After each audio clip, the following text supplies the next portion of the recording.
On May 31st, 2024, I took delivery of my 2024 Model 3 Performance. This was the first Tesla that I've ever owned. It was the first EV I've ever owned. It was actually the first time I even thought about getting an EV. And the question is after one full year of ownership, about 17, a little less than 17,000 miles, one full Michigan winter, and whatever's going on in the political world, do I regret my decision?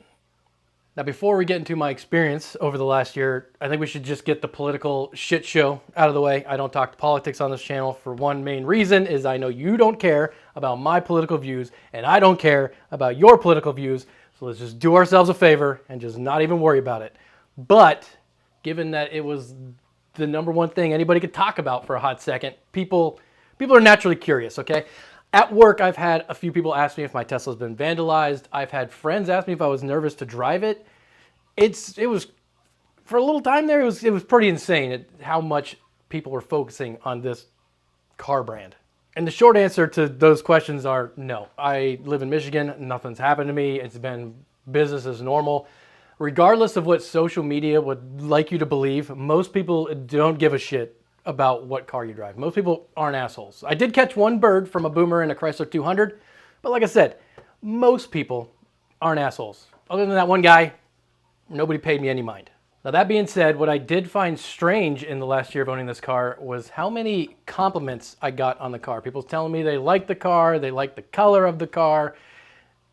Kids really like the Tesla. Like at Halloween when we were doing trick or treat, kids were really wanting to come into the garage and see it. It was weird because I've owned cars that are much more rare and cool in my opinion than a Tesla. Like a Tesla to me is like a Honda Civic. There's thousands of these things. They're not rare, they're everywhere. And I didn't understand why everybody liked them so much. For example, I owned a 2024 Mustang Cobra, and I've gotten more compliments on the Tesla in this last year than I did when I drove that Cobra in any year. And it was crazy because the Cobra, in my opinion, was a much cooler car. It was much rarer. You could say that the competition orange is the rare version of the Cobra, but we all know, everybody out there knows that the Mr. Chrome is the one to get. That's the cool one. And people really just saw it as a Mustang, which kind of shocked me. Now, although the Cobra was insane, and I wish I still had it, if I had to choose between that Cobra and the Tesla that I own now to live with daily, I would choose the Tesla every single time. Now the Cobra that I had, mine specifically, 365, that was the build number of the one I had. If you know where that car is now, that'd be really cool to know if it was still alive. It had pretty high mileage when I owned it, and the previous owner had heavily modified it. It made somewhere around 600 to 700 horsepower at the wheels. I did get it dynoed once, but I don't remember the exact numbers off the top of my head, maybe like 635 or something like that. But it was somewhere between 6 and 7 at the rear wheels.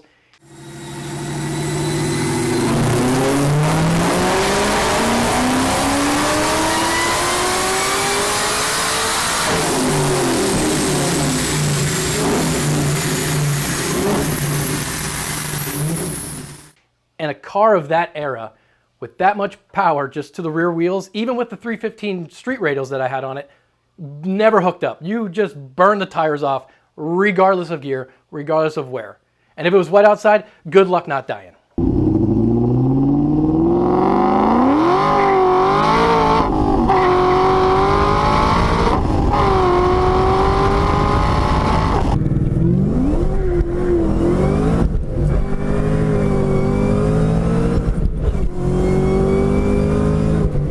But what I'm trying to say is even though that car was so awesome and it sounded so good, easily the best sounding car ever made, in my opinion, the Tesla is still better in my opinion. It's a great all-arounder, and I mean the cars are 20 years apart. The Tesla's faster, it's quicker, it handles better, it drives better, it has FSD. It does everything that the Cobra could do, except for didn't look as good with the paint doesn't look as good because I really like the Mr. Chrome color, except for when you got a rock chip. We'll get into that later. You can't really fix Mr. Chrome. It just is what it is. And it obviously the Tesla doesn't sound as good. But other than that, the Tesla is just the better all-around vehicle. So with that tangent and the political nonsense out of the way, what are the issues that I've had with my early VIN number Tesla Model 3 Performance? Number 1 and number 2 are the driver's seat creaks and the steering column kind of makes a rubby noise when it goes up and down, like when it moves between easy entry mode and whatever you have it set on, when you get in and out of the car, it makes this weird vibrating sound. Then the seat kind of makes a little bit of a creak sound when you move around.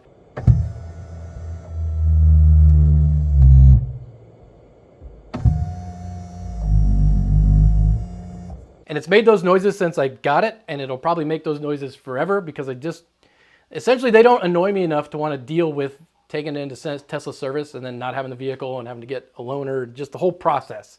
And now that I say it and think about it, I don't know why. Maybe it's because I'm stuck in the mindset of my 2019 Ram. When I got that pickup, it came off the dealership floor with a hybrid battery problem. That's what it was eventually diagnosed with, but it just had issues right out of the gate. It would just die randomly. I'd pull up at a stoplight, it would die. I would stop in a parking lot, it would die. And it just did this all the time. And I took it in, they did a software update, they gave it back to me.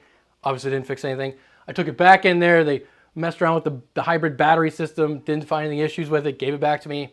I took it back in there, and eventually just got so annoyed they replaced the hybrid battery system, and that fixed the issues. But every time I took it in, they didn't give me a loaner, or I had to sit in the showroom and just wait for hours. It was just a super big pain in the butt, and I just don't want to deal with that. Now I've heard that Tesla, their service might be better. It's all in the app, so you just go in the app, you say I want service, you tell them what's wrong, bada bada boo, you submit it, they'll tell you when to come in, you take the car in, you drop it off, you say it's here, and then if you get a loaner, which I've heard is more often, it'll just be ready for you. You just get out of your car, get in the loaner, and off you go. You don't have to talk to anybody, and that does sound pretty awesome. Now I've heard they don't always fix the problem, but the whole not having to deal with anybody in the showroom just sounds more appealing, so maybe I'll give it a shot. Another real bummer with my experience in the Tesla Model 3 is I had to replace all 4 tires already, which were not because they really wore out, it was just kind of bad luck. At 1,000 miles in, like these are new tires. I took it to my kids' daycare to pick them up, and they were putting up a pole barn at the time, and I caught a sheet metal screw right in the front passenger tire, which sucked. I took the screw out, I was able to plug it, no big deal, didn't leak anymore, no issue. But not too much longer after that, when it started to get cold, I was filling up my tires in the driveway, and I noticed that I think it was passenger rear, had a massive gouge out of the sidewall, and you can't really fix a sidewall. You got sidewall damage, you're getting a new tire. So with having to plug in the one tire and a completely destroyed rear tire, which I think happened because the tire pressure got low and I might have hit something because there was also a nick on my rim, I just took it in and got 4 new tires put on it. The silver lining there is that winter was starting, or it just had started, and summer tires in the winter in Michigan are horrible. And when I switched to all-season tires, it was a much better experience. I had a much safer driving experience in the wintertime. So yeah, it was just a bummer. Nothing really I could do about it. Not Tesla's fault, just kind of bad luck. My glass roof cracked, which also sucked. That one day I got in there during the winter and noticed the crack starting to run right down the middle. And I was like, how is that even possible? And then when I got out of the car, what I noticed had happened was I got a rock chip right above the windshield, right where the glass roof started, right behind the pillar that you can't see it from the inside of the car. So I never noticed the rock chip. Winter came and it started to crack, which sucked. And those are really like the big issues that I've experienced. The seat and the steering wheel came from the factory, Tesla's fault. The other stuff, just bad luck. I live in Michigan. There's dirt roads everywhere. Getting blasted by rocks on the daily is just kind of a normal part of life up here. So it is what it is. And then obviously, given the amount of rocks that I deal with on the daily, my paint has also taken some damage. I do not have PPF. I don't really see the benefit to getting something that costs a ton of money that might save your car from getting chips in it. James from the future, and while I was cleaning this up, getting ready to take some pictures, I noticed that this seat is not as bulletproof as I had hoped. I just noticed this, and that is kind of right where my belt rubs when I sit in the seat. I don't know if that's covered under warranty, but that is a real bummer. Hate to see that. I imagine that's both black and white interiors, but yeah, I don't like that one. That one annoys me. Now, another big negative that I think is worth mentioning is the insurance rate. Now, I had heard rumors that Tesla's insurance would be higher than a similar vehicle of the same class. That wasn't wrong. When I was talking to my insurance company before I bought the Tesla to find out what the premium would be if I did go from the truck to the Tesla, it was double. And keep in mind, I, in my entire life, have never been in an at-fault accident. I've never been in an accident where it was my fault that the accident happened. I have been rear-ended and hit by other people, but never in an in-fault accident. And I've never, in my life, had a ticket. I had 2 tickets when I was in high school for window tint, and that is it. No accidents, no tickets, and the rate was still double what was the truck. Now, obviously, when I heard that, I switched my insurance companies. I eventually went with USAA, which dropped the Tesla's premium down to what the truck was on the previous insurer, but they're still not equal. For example, when I had my 2019 Ram and my wife's 2021 Acadia Denali on the previous insurance policies, with the same coverage, same deductible, all that same, the premiums were pretty much the same. Now that I have switched over to USAA, I have the Tesla and the Acadia on USAA coverage, same deductible, everything's the same. The 6-month premium for the Acadia is $940 and the Tesla is $1,565. That's a lot. Now the caveat here is I live in Michigan where the auto insurance rates in Michigan are criminal. This is a no-fault state. The insurance policies are just higher. When I moved here from Ohio, everybody's like, dude, the auto policies are so much higher in Michigan. You're going to pay so much for insurance. And I was like, what are you talking about? And then I moved up here and I was like, wow. And when I asked my previous insurance provider why the rates were so much higher for Tesla before I switched to USAA, the answer that I got was, it's because Tesla requires all of its service to be done in its own dealerships or showrooms. I don't know if that's true, but that is what I was told. Now that being said, there is a silver lining, at least in my case, my specific situation, and possibly yours, depending on your charging situation.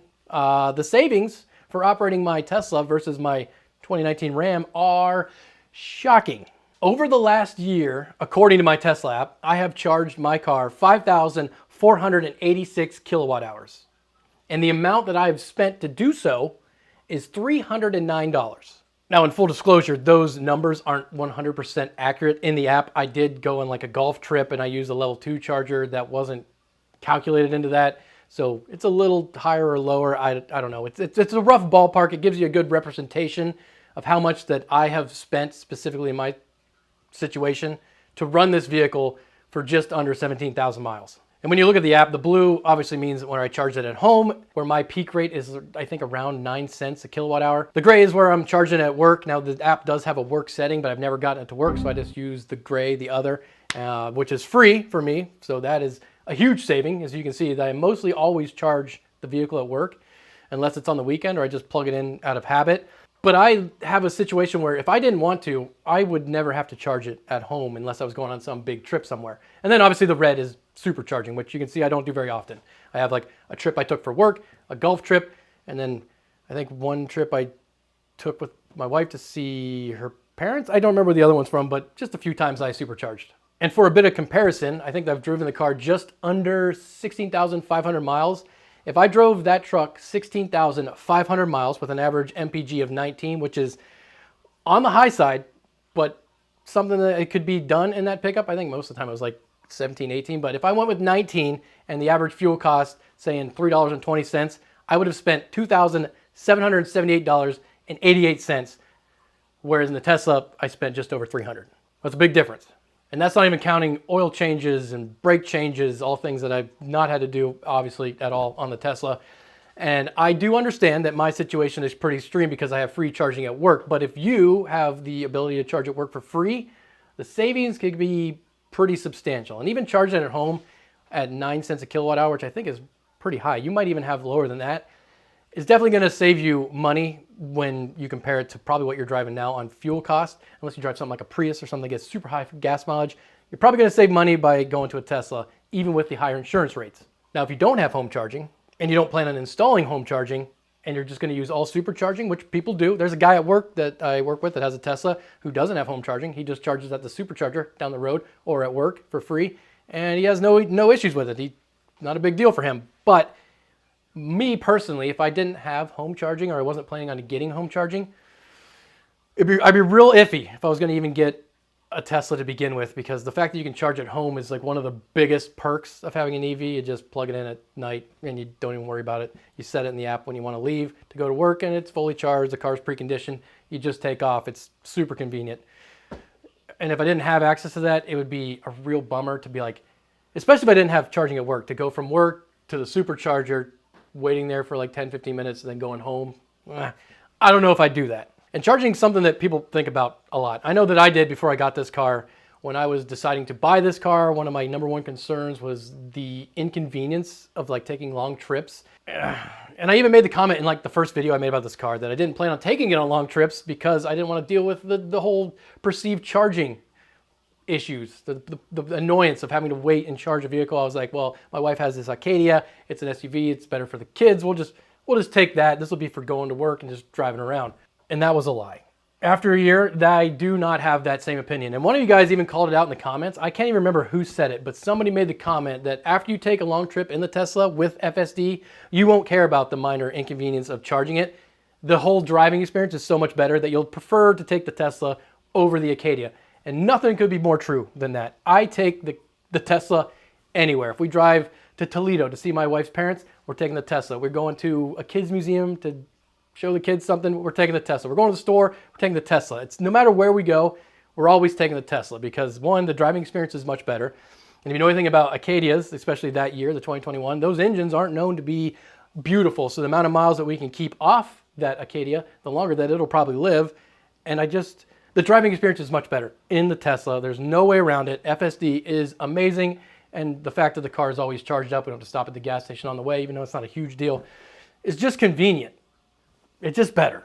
And even on the few trips where I actually had to stop at a supercharger and charge, like when I had to drive to Columbus for work, I had built it up in my head to be way worse than it was. Like the first trip that I ever took in this vehicle was up to Boyne Mountain for a golf trip that we take every year with a few of my buddies. And it's about 410 miles round trip. And it was right when I got the car, not long after I got the car. And I was like, I don't know if I want to take it. I kind of do. My brother was like, let's do it. My dad was like, I don't want to set foot in that Tesla. But in the end, we decided to do it. I wanted to see exactly what the experience would be. My concern is it's far north in Michigan. There's not many superchargers up there. There was one in Gaylord, which is close. I think it's like 18 and a half miles or roughly to where we were staying. There on the website or PlugShare, I did see that there was some destination chargers in some parking lot locations, but I didn't know if they'd be active or if they'd work. I just didn't know if I wanted to deal with it, but I did it, and it honestly wasn't that bad at all. Obviously, the trip up there was great. FSD, take you right to the supercharger, plug in at Gaylord when we got there, went inside, bought some food for that night, golf balls because we lose a ton of them. And by the time we got back out, we took off, we were ready to go. And then when we were at the hotel, even though I wasn't able to plug the car in, and I was kind of worried about not having the car plugged in and it being at 80% and ready to go the next day, it didn't matter. The car was at 60, 50, 40%. It just, I overestimated how much we drive when we're up there. The golf courses aren't super far away. It's not like we're driving hundreds of miles to a golf course. We're driving like 20, 30 miles to a golf course and back. It doesn't use that much power. You can let the car not be at 80% overnight, which is something that took me a while to get used to, strange enough. And then if we went to Boyne Mountain and went up the mountain to the top to walk across the bridge, or we played Frisbee golf on the way down, I just plugged it in the parking lot and let it do its thing while we were up doing something else, and it was never a problem. And then most of the time when we stay up at Boyne Mountain, we go to Myers or somewhere to get food or drinks or golf balls again, and we would just drive the Tesla and I would plug it in while we were doing that, and I never had an issue with not having enough range or energy to get anywhere that we wanted to go when we were there. It was just not a big deal. And this is the eye-opening trip for me, because then I realized that I've kind of overanalyzed this whole charging thing. And I think a lot of people do, thinking that they drive way more than they do on the normal. On a normal day for me, just going to and from work, around town, or doing whatever I'm doing, I normally spend about 10 to 15% of my battery. So 80 to 65, 80 to 70. And that's about it. And nowadays, I normally just plug it in at work at lunch, let it charge, come home, leave it unplugged, charge it at work again the next day. And then like on the weekends, if I'm not going anywhere, I'll just leave the car sitting there and I'll drive back in to work and charge there again. Even my dad, who was pretty against taking the Tesla to begin with, didn't really see a big deal with it after the whole experience. He was like, it wasn't as bad as I thought it was. And don't get me wrong, it is definitely not as fast as fueling up a vehicle, like obviously, but it's not as big of a deal as what I made it out to be in my head. You get to the supercharger, they're almost always not busy. You plug your car in, you watch like 2 YouTube videos, and then you're off to the next one. And the route planning in the Tesla is so good that there's no worrying about if you're gonna make it to where the car says you're gonna make it to. And if for some reason you run into like a really crazy headwind or something weird happens, you get rerouted in a detour, the Tesla's always it's always watching how you're driving and where you're going. And if it sees you're going to get low or not make it, or it's going to get close, it's just going to reroute you to another supercharger on the way. And it happens without you even noticing it. You're just going to a new one. And then that brings us back to FSD and what that earlier commenter said, that once you take a trip with FSD, you won't really care about charging. And that is so true. The reason I even bought a Tesla to begin with is not because it was an EV. I didn't really care about EVs. I don't care about EVs. I didn't really want any other EVs. To be honest, I was really thinking of getting like a Z01 or something like that, maybe a Mustang. I couldn't really find a good Cobra-ish Mustang. But the reason I went with Tesla is because of FSD. It's the only reason I wanted the car. And even as somebody that follows the FSD life cycle, like I watch YouTube channels that every time a new update comes out or they have early access, they'll see how the car drives, see what it does good, see what it does better, see what it does worse. I still didn't have an idea of how good FSD was until I actually owned a car and lived with it on the daily. And I think a lot of normal people just don't get FSD. I know in my personal experience, when I've taken people on rides with the car that have never seen FSD, they are blown away by what it can do. I think a lot of them think it's just a fancy adaptive cruise or just maybe one of them ping pong lane keepers, but when they see it just driving through town, stopping at stoplights, going through roundabouts, avoiding random objects in the road, they just cannot comprehend how this car even does it. And sometimes it does seem like magic. I know that when you're driving the car with FSD on, the way that it drives is smooth and it kind of is almost human-like, and you can kind of feel when it's getting ready to do something a little squirrely and correct it before it even happens. And then I've also had cases where it's driving down the interstate and I'm like, man, we're going kind of slow. I'd like to go around this guy. And as I was like, you know what? Yeah, okay. I go to hit the turn signal to tell the car to go around it. It's already doing it. It's the weirdest thing.